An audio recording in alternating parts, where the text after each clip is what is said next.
Hello, this is George Senda, the real, official, authentic, original, the one, the only, the guy from Pittsburgh, except no cheesy YouTube commentators, imposters, trolls, or people who think I broke the glass in my hands of this 2013 iMac by taking it out of the box. Computer glass doesn't break that easily, and I want to show you this. This has been smashed by an object, and it radiates up the screen, on along the screen.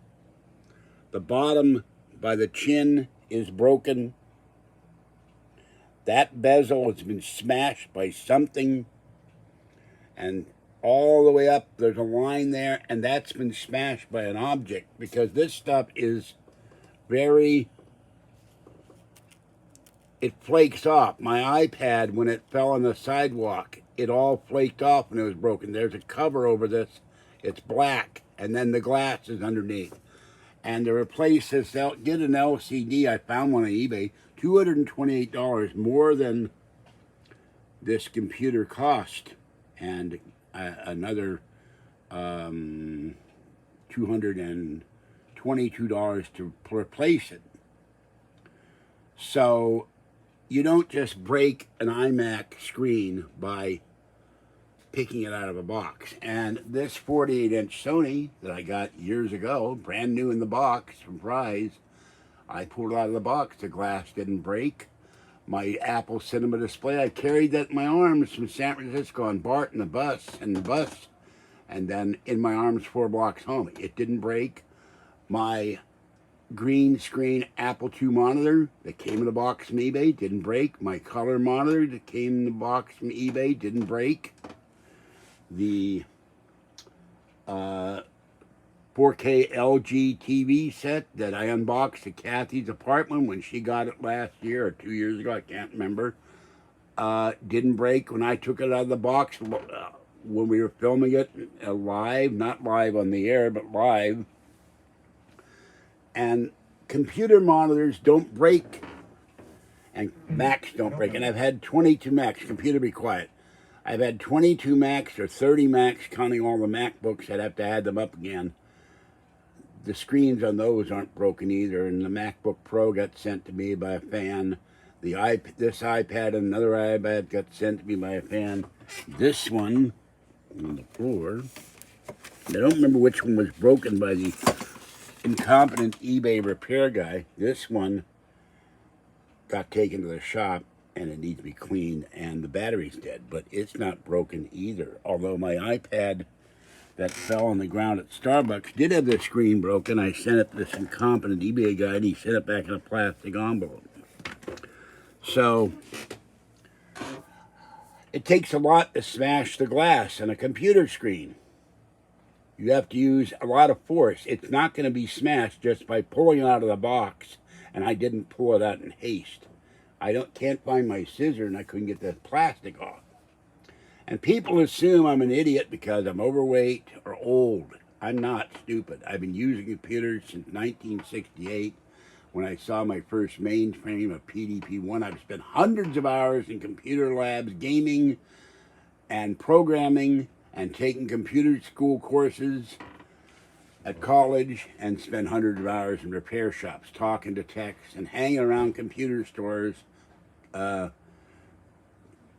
over the San Francisco Bay Area since the Apple came out. And I went to all the West Coast computer fairs in the 70s. I got to use the Atari, the Amiga, the Commodore, the PET.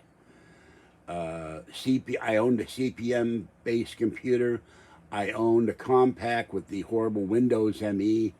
So never assume that I don't know what I'm doing when it comes to Macs. I'm not stupid just because I'm old. I've been using Macs since the first Mac came out. I've been using the Apple I. I was at Homebrew in Palo Alto, or wherever it was. I don't remember after all these years. I saw the debut of the Apple I, and the first chance I got, I bought an Apple IIe. And then I have 2 Apple II GSs, a 2C. There they are. They still work after all these years. The only thing that doesn't work is one 3.5-inch disc won't read the disc put in it, and I found a guy who will repair it And I could open this Mac up right now if I could see the little connectors that are along this section and pull them out, but I'm afraid I'd break them. That's why I take Macs to the repair shop. And you have to have a tape to put the glass back on. This thing is $220. And watch when I hit it. Nothing happens. Doesn't break. So the guy who sent me that comment has been bad and leaving me comments. He said he enjoys my video and then says, you can see clearly that I break the glass. That's total BS. There's a big gouge in the box on the inside lid. Someone gouged it, looked like an earthquake fault zone, and there are 6 puncture marks in the box. Somebody punctured the box before I ever opened it on the inside. Now, I don't know how they did that. Wasn't me. I don't break Macs. I'm very careful with my equipment. Oh, by the way, I also owned a Newton.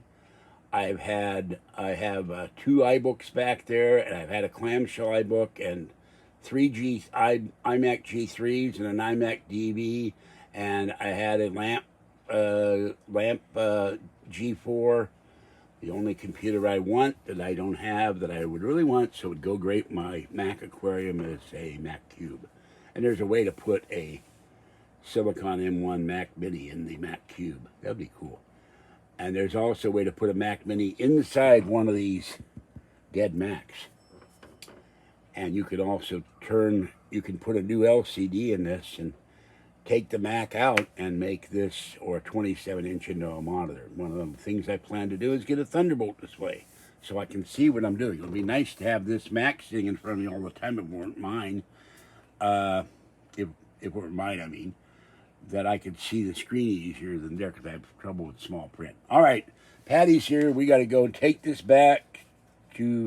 over to the shop, get it boxed up, and send it back to the seller so he can file a claim at UPS, because someone broke this. That's been smashed, folks. My fingers won't even do it. Impossible. This is not going to happen by touching it. And that guy doesn't know what the hell he's talking about. Whether he enjoys my videos or not, he assumes that I'm an idiot, and I don't appreciate it. All right, have a great day. I'll be back later. I got 2 videos to post. I showed the one that Kathy broke. She knocked it against the dumpster when she was moving it in her stroller, and then I think it tipped off the stroller because the whole screen is cracked down the middle. You'll see that later. I don't have time to post it now. This is George Senda, the guy from Pittsburgh, but like Sherlock Holmes says, never assume. Bye-bye for now. Stay cool and stay dry and stay wet with some adult or other beverage. It's going to be 88 here. It's 70 right now. It's comfortable. Bye-bye for now.